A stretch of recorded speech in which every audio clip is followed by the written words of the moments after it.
Hi, everyone. Love, Death, and Robots is a science fiction fantasy anthology series of short films, animated films released by Netflix. And I haven't watched any of it until about 2 weeks ago, in which I binged through seasons 1, 2, and 3. It's actually a pretty easy binge because all of the episodes are really about between 10 minutes to maybe 15 minutes. They're really short, as the genre implies, or the format implies. And yeah, there's 18 of the short films in season 1. I think there's 8 in season 2, and then there's 9 in season 3. And so, real quick to go through. And the thing that surprised me when I was watching it is just how good these are. The thing that really got me excited about it is it feels like, for those of you that are fans of the pulp fiction, science fiction, fantasy books like I am, it really felt like this coming to life in the animated form. In fact, some of the authors that grace the pages of these books appear in as writers or based off of short stories by them. So people like Ken Liu, John Scalzi, Joe Abercrombie, they all have writing credits in this series. And so it's really kind of exciting to see science fiction and fantasy, particularly in that short form, get showcased through this Netflix series. And we can go into a whole other video about this, but I think one thing that makes the short form so great for science fiction and fantasy is it allows you to explore a single idea, no matter how absurd or out there, without the same sort of burden of expanding it over the course of a novel or even a series of novels. It can just simply be isn't this an interesting thought experiment, and let's just see where it goes. So what I would like to do for this video is take the 35 short films and rank them from worst to the very best. One thing I want to let you know, though, obviously this is my opinion. Opinions may vary. Heck, I don't even know if I will agree with myself over the course of this list. Occasionally I'll look at things and go, maybe that should have been higher, maybe this should have been lower, but take this as a rough estimate. I'll talk a little bit about each video, what I liked about it, maybe what I didn't like about it, any other observations I might have, and let's get started. Actually, hold on. Before we get started, this video is sponsored by TJK Writing Solutions. If you were watching this video and going, wow, this video would be so much better if it had editing. Well, guess what? TJK Writing Solutions offers editing. It offers mentoring. It offers educational services for writers everywhere. Now, TJK will not edit this video, but if I had a script of it, she absolutely would edit that script. And for indie authors out there, heck, even for published authors, if you are looking for a little bit extra polish to get that manuscript looking perfect when it arrives in the reader's hands, I would strongly suggest TJK Writing Solutions. If you go to tjkwritingsolutions.com, you'll get to see all the services that are available. You can contact her to get some information on pricing. But honestly, you love your book. Anything you can do to get it in the shape that it needs to be in so that it can hold its head up high is money well spent. And so I use TJK Writing Solutions when I am going to release my big novel next year, and I would recommend the same for you. But let's get to that countdown. Number 35, Kill Team Kill. Okay, I just talked about how much I love this Netflix series, and I have to start off by telling you I hated this one. I mean, you shouldn't be surprised. It is number 35. But man, this one was bad. And this one appears in, I believe, season 3, and the animation style is fine. Some of the animation throughout the series is so hyper-realistic that sometimes when you get this stylized 2D animation, it's actually a nice change of pace. In this one, though, I found it, I don't know, it just didn't quite work for me. But in particular, I will be honest, the genre had something going against it. I'm not a big fan of the military special ops genre where everyone's named Tank and Bruiser and Dallas, and they all are carrying these gigantic machine guns, and everyone gets picked off one by one as they face down that supernatural threat. I mean, it was great in Aliens, but I feel like we're seeing that same motif over and over and over again. And I particularly hate the trope where they're just firing their machine guns wildly at the creature and it's not doing anything, and yet they still just fire their machine guns wildly at the creature. This was that. And at times, Kill Team Kill felt like a parody of that genre, but I feel like it didn't go far enough to actually make the parody obvious or enjoyable. It just was, I don't know, it just did not work. And I think also there's so many of these type of videos or of short stories in Love, Death, Robots that I just didn't need another one. But let's go to the next one, which is In Vaulted Halls Entombed. Okay, same genre as the one before, but this one adds a elder god Lovecraftian twist to it at the end.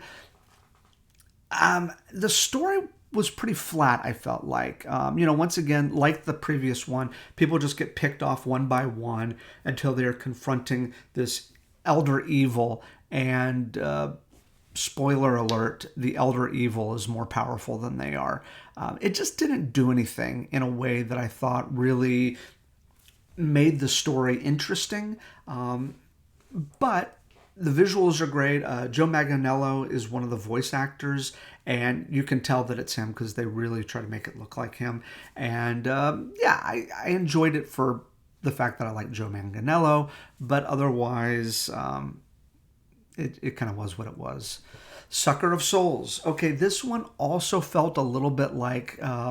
actually, this felt more like one of those running games where you're just like running from the crazy thing that's trying to kill you. But once again, kind of a military style. They're excavating, they uncover a thing, and the twist is that the cats seem to be the savior of them, or seem to help save them. It was okay. Blindspot. Yet another of the sort of special ops crack team where they get picked off one by one until we get to the very end. There was a little twist at the end. I don't want to spoil it, but there is a nice little twist that I think works. But at the same time, instead of making the story more interesting, it really just kind of removed the stakes of what was happening in there. The Dump. Okay, this is the first one we get to that is actually not a special ops, people with machine guns type story. The animation was great, but I felt like the story was pretty... it didn't really do much. It was predictable. We have a guy who comes to get this man to clear out his scrap heap, and the scrap heap fights back. The humor I thought was a little bit childish, and maybe that's what they were going for, but it didn't really work for me.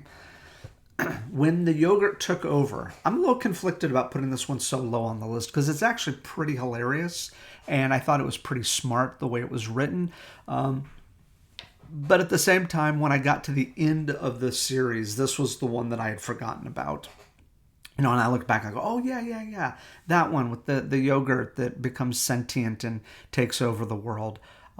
Clever, funny. I liked the premise. The animation was really cute. Shapeshifters. Okay, this one looks like it's going to be another one of those special ops type stories. It does include the military, but the thing I appreciated about this one so much is that it felt like realistic military life. It had that element to it that I felt was actually made it feel more real instead of a cartoonish sort of propaganda style look at special ops military. And in this case, what we have are werewolves who are enlisted in the military, and like the X-Men, they are feared and hated by the people who do not understand them, but they serve them anyways. I felt like the ending, it kind of went where it needed to go, but I felt like the buildup was more interesting than the payoff. It was fascinating, this idea of this military person who really, he's not human and people hate him for that, but he still wants to serve his country.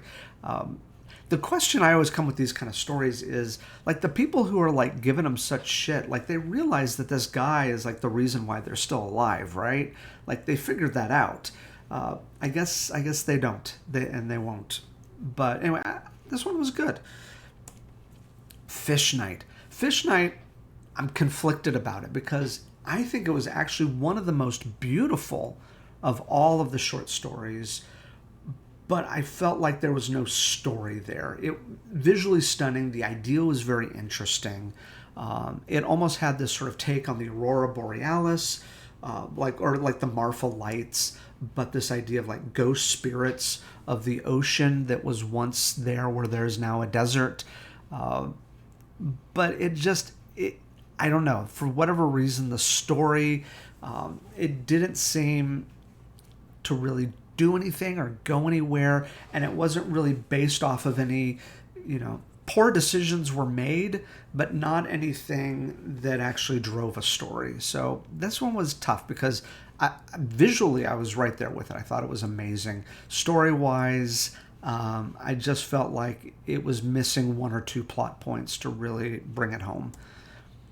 Alternate histories.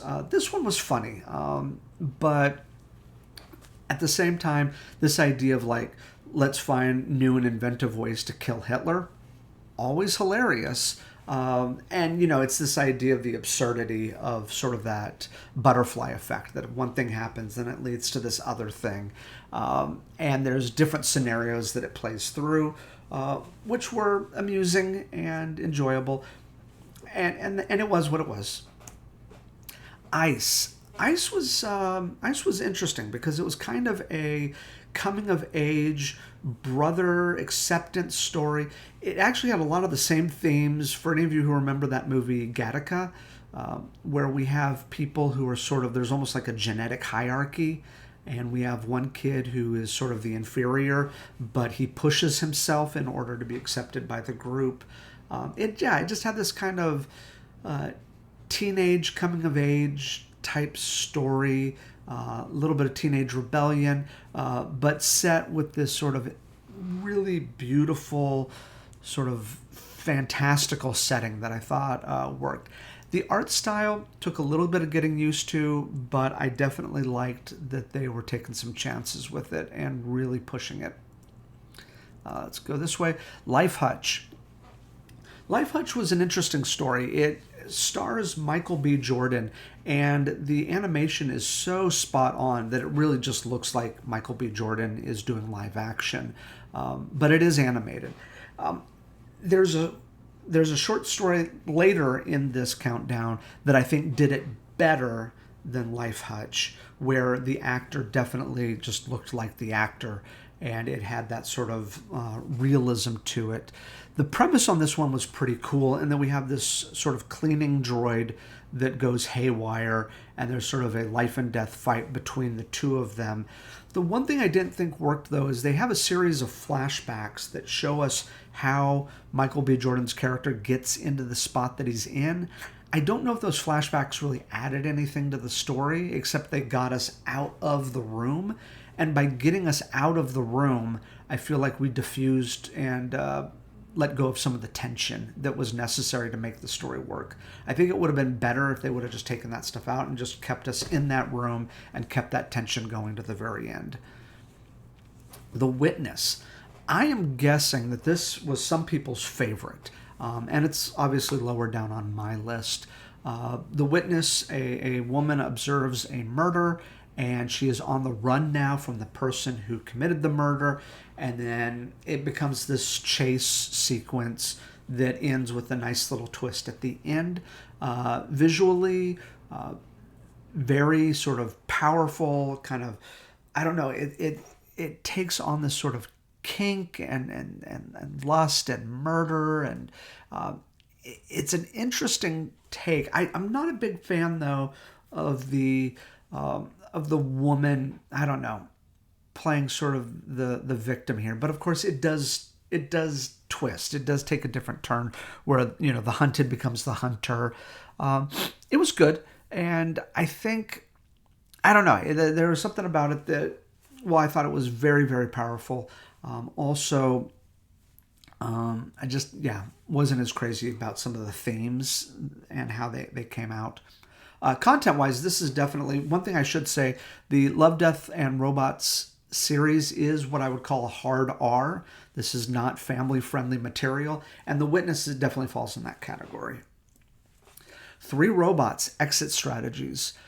This is a sequel to the season 1 Three Robots, which is much higher up on the list.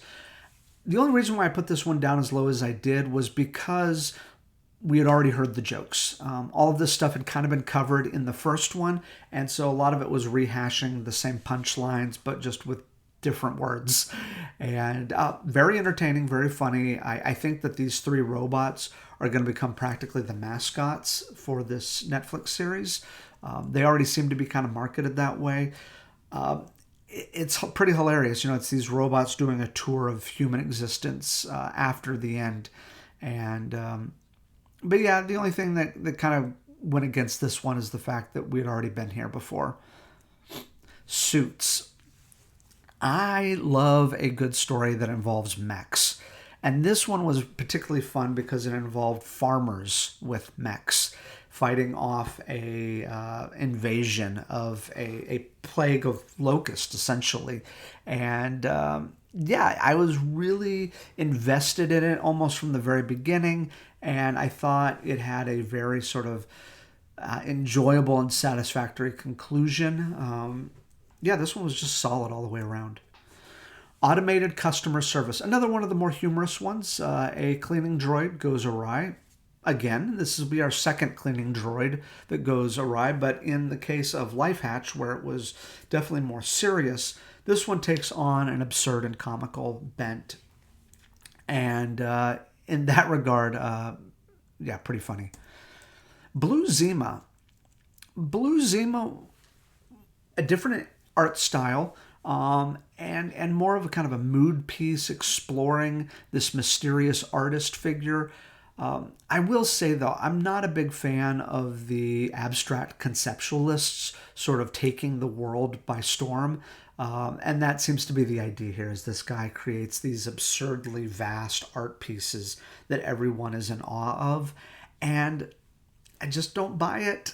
I just don't believe that people look at some of that abstract art and go, oh my gosh, it's so amazing.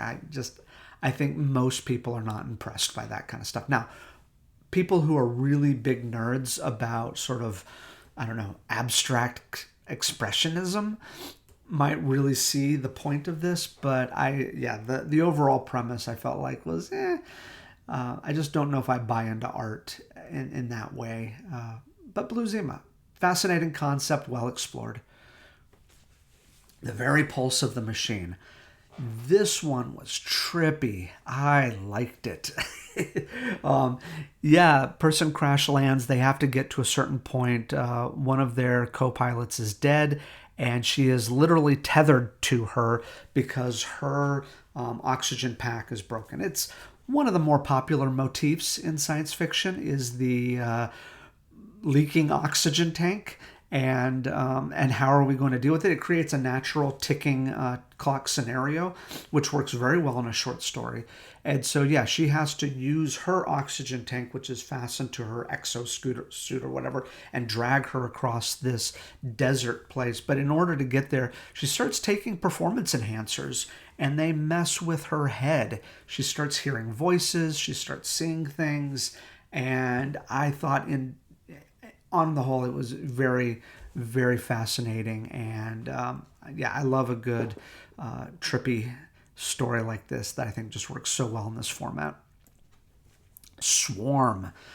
Oh man, Swarm was disgusting. It was, imagine a person exploring what is like an insectile colony, swarm, and really trying to exploit it for what can be used in the human race. And this idea of this culture that has existed for millions of years in the state of it, where it's, the queen and the different worker bees sort of, and these scientists are kind of looking and observing all of it. And I thought that the story did a really good idea, or did a really good job of taking this idea, which was really out there, and selling it in a way that towards the end I had bought into it. And the end is absolutely horrifying, but I think it works really well. And yeah, this one, it sticks within your head. I would recommend taking a break after watching this one. You may need to step away from the TV for a bit after this one. Ice Age. This one blurs the lines, as you can see, between live action and animation. I will admit, yes, the premise of a whole civilization existing in miniature, and you getting to see the whole scope of that civilization from the dawn of time until the very end, it has been explored before. I believe The Simpsons did it once. So it's not new territory, but the premise in general I thought was really nice. I thought the actors did a good job as the observers of this world, and really sort of a casual observer of this civilization that exists in their icebox. It was good. I liked that use of the miniature, almost like a tilt shift look on it. But yeah, it's not a new premise, but I thought it was well executed. Tall Grass. This one stressed me out so badly. And then that's actually a feature, not a flaw of the story. I thought it did a very good job of setting up this premise where you're like, dude, you just need to get back to the train. Why are you going into the tall grass? Why are you chasing after that light? Just stay next to the train. And then the train's leaving and you're like, oh gosh, get back there. And the guy's lost. This was one big ball of anxiety. It shifted into being a very interesting horror motif. And then, I don't want to give it away, but this one turned me into a big ball of nerves. And honestly, my expectations were kind of low on this one during the first half of it. And then the last half totally paid it off. Beyond the Aquila Rift. I'm going to be a little bit spoilery here, but say that it starts off feeling like it's a love story and a romance, and then it turns into horror. And the idea of a person sort of overshooting the jump into deep space and going much deeper and much farther than they planned. It's a nice motif in the science fiction genre, and I thought this one, it's fascinating the way it goes and the shift in tone and theme. The horror is always there from the beginning because you always get that sense that something's not right, something doesn't quite add up.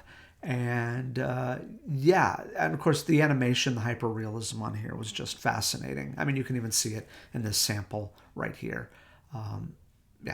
Great stuff. Snow in the Desert. Snow in the Desert is one that I'm like, man, can Netflix just turn this into a TV series?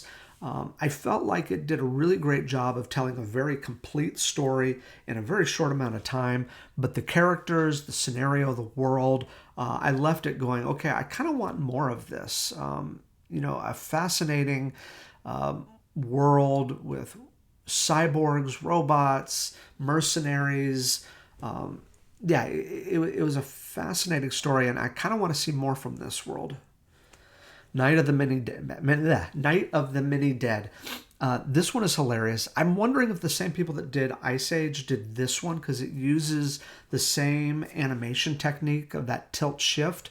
But what it does is it explores a zombie apocalypse at high speed, where everything's moving fast, all the voices are high pitched, and it has probably one of my favorite endings of any of these short stories. Three Robots. Okay, here is the original Three Robots from season 1, and it's absolutely hilarious. They're wry observations on the human race, observed from the vantage point of the robot overlords who survived. Yeah, just all in all, pretty hilarious.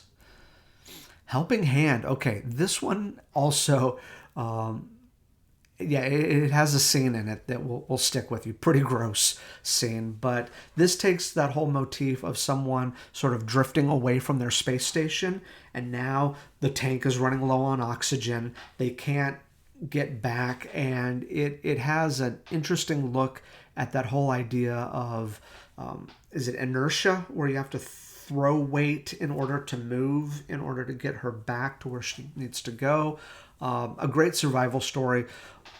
So much tension in this one, and all in all, just a great short story. All Through the House. Okay, this one is just wrong. This one is wrong, but for all the right reasons. Because if your kids are with you, they will totally think this is a Christmas story. Because the animation, the tone, all of that stuff feels like a typical kids animated Christmas movie. And then it turns on you, and it is absolutely not for kids. It is horrifying. But the horror is hilarious. There's one scene in particular where, I don't want to give anything away, but the way the kids receive the Christmas presents is yeah, pretty nightmarish. And yeah, it's funny, but don't make your kids watch this. That's just cruel. Bad Traveling. Okay, first of all, the double L in traveling is the British spelling of traveling, not the American spelling.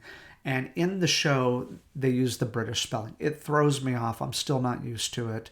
But this is the one that actually, David Fincher is overseeing the Love, Death, Robots project. This is the one that this is his story. And it's great. It's got this fantasy element to it. You know, I do love a good fantasy story, but it has an interesting sailing voyage plus crab monster, the crew and the manipulation and everyone getting picked off. There's a few scenes in here that were pretty gross, and I'm glad that I wasn't eating anything while I was watching it. But all in all, the main character I thought was fascinating in his cunning and his calculating nature. A very satisfying short story. Sonnie's Edge. If I'm not mistaken, this is the first one that you see in season one. And it really sets up what you can expect from Love, Death, Robots. The subject matter is pretty heavy at points. Definitely some trigger warnings for people that have dealt with violence, sexual violence in the past. It doesn't show that, but it does bring up her past and what she does to sort of get revenge. The thing that I loved most about this one, though, is there's at least 2 or 3 moments within the course of a very short story where I'm like gasping and jumping in surprise. There were some turns that I did not expect, and I thought they were very well done. It says something when you can kind of turn the tables multiple times within a story and kind of shock your audience. And this one I found to be very shocking. And kudos to the writing and the animation who did this. Good Hunting. This was the story by Ken Liu, and I think it's set in his silk punk universe that he explores in his Dandelion Dynasty series. I'm not sure, though, because I haven't read Dandelion Dynasty yet, but it definitely feels like silk punk, where it explores Asian mythologies, but brings in this sort of steampunk robot. The story is a love story. It's a revenge story. It's a transformation story. You know, the character who turns into the fox, the spirit girl who turns into the fox, experiences another transformation, and you know it deals with imperialism of sort of that English and British imperialism, and yeah, I thought it was a very fascinating, heartbreaking story. Pop Squad. Okay, there's a reason why this one is so short, and I think it's because audiences could not handle this subject matter being expanded into a movie or a TV series. It is just too sad. This one had to be short because I just don't think an audience could bear to watch anything longer than what they watched. The premise is gut-wrenching. It's really... I had a hard time, as a dad, I had a hard time with this one. Basic premise is people now have the ability to live forever, which means that people cannot have children because that would just make the population grow even more. And since no one's exiting the party, no one can enter the party. And there's basically these police officers who their job is to find people that broke the rules and had kids and to kill the children. So they're doing it to maintain the population, but it is so cruel, and the idea of how this affects the people that are responsible for doing this job day in and day out, that becomes the story. And the ending, I thought, was just stunning, and it almost broke into the top 5. It hurt to watch, but I also commend the courage of the team that wrote this story. Lucky 13. Okay, this is a military one, but I actually thought that this one did it well. And it wasn't, people getting picked off one by one, but it's this idea of this person that's running it's like a bomber transport spaceship for a war that is not really explained. And this one ship that's kind of a lucky ship. It's unlucky at first, and then it becomes lucky. And it's about the relationship between the pilot and the ship. And the actress, I can't remember her name. She was in Orange is the New Black. She was in Handmaid's Tale. And it's clearly her. But I didn't feel like it was as distracting as the Michael B. Jordan one. But yeah, I thought it was... this one I really liked, and I know that some people have probably put this one a little bit lower on their list. Some of the sci-fi themes are a little bit cliche, but I thought that the overall just charm and appeal of this one, it was a simple story, and yet it was explored in a way that I thought was very satisfying. Secret War. Okay, another military one, and also one where people are getting picked off, but it's told in this sort of World War II Russia, where they're having to fight off these monsters. So they're fighting a war on 2 fronts, between the Allied forces on one, or the Axis forces on one side, and these monsters on the other. And it goes to show that even if I'm not a fan of the genre, if it's well executed, I think it can be really, really great. And this one, I liked the Russian cultural aspects of it, but then the twist of these people trying to fight this impossible war, just really, really solid. The animation, of course, was great. The stakes were high, and the payoff was very satisfying. All right, in the top 3, The Drowned Giant. This one doesn't have much in the way of plot. It's more of a mood piece. It sets sort of a tone. It's very surreal. I think the image probably depicts that. A drowned giant washes ashore, and instead of people being horrified by it, which they are to some degree, it becomes common and acceptable and just sort of part of the scenery as people interact with the giant, and it soon forget about the giant. It had this sort of moody tone to it that I thought worked really well throughout. It's a little bit gross with the body decomposing, but this one person's relationship to the body made it a very powerful story while not really having much in the way of plot. I think that it was exactly what it needed to be. This one is pretty hilarious. Mason's Rats, which I think had some script help, or had script treatment by Joe Abercrombie, who, for those people who love fantasy, know his work. And of course, there are other writers as well in it, but Joe Abercrombie is the name that I remember. This person is trying to get rid of his rat problem, and he turns to robots with lasers. And the robot solutions get more and more sinister, and the war escalates. But it's pretty awesome. It's pretty disgusting at times. You really begin to feel for the rats after a while. And yeah, it's just a perfect story. I thought it was just really, really well done. It's worth a rewatch. and pretty hilarious too. All right, the number one should not surprise anyone. Jibaro, and I did check that J is pronounced with a H, so it's Jibaro. This is the one that a lot of people have been talking about, and it is, I mean, obviously I put it as number one, but I think it's well deserved. It is haunting, it is beautiful, it is complicated. There are no easy answers in this. At times, it's a little hard to follow what's actually going on, but I feel like the story told with really no dialogue, but it's told through movement. In particular, I felt like the choreography of it was just stunning. I mean, it could have been a ballet. The way that it's chaotic and sloppy and graceful. Yeah, it had this sort of modern ballet feel to it that I just loved. The art direction in this is very powerful. And yeah, this one, I mean, what else is there to say about this one?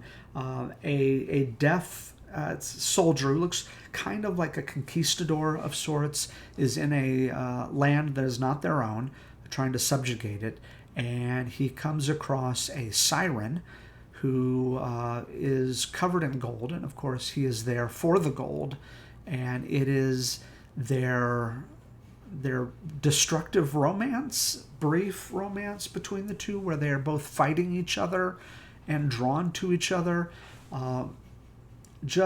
Yeah, this one is pretty powerful, and is my number one, Jibaro. I would say if you don't watch any of the other ones, at least watch this one. But in some ways, I feel like you need to watch the other ones just so you can kind of get warmed up for this one. This one's the last one in season 3, and I think it was well placed there because it gives you a lot to kind of sit with after it concludes. But just a fascinating piece. And I want to note my own bias. I put the fantasy story as number one. So at the end of the day, I love sci-fi, but I'm definitely more of a fantasy writer. And this fantasy story really moved me. And there we go. So if you saw Love, Death, Robots, great. Let me know in the comments, what were your top 5? Which were the ones that you were most enjoyed, most moved by? Are there any that you disagree with my opinion of? Is there anything that I missed on some of these observations, or anything that you feel like I hit the nail on the head? Let me know in the comments below, and until next time.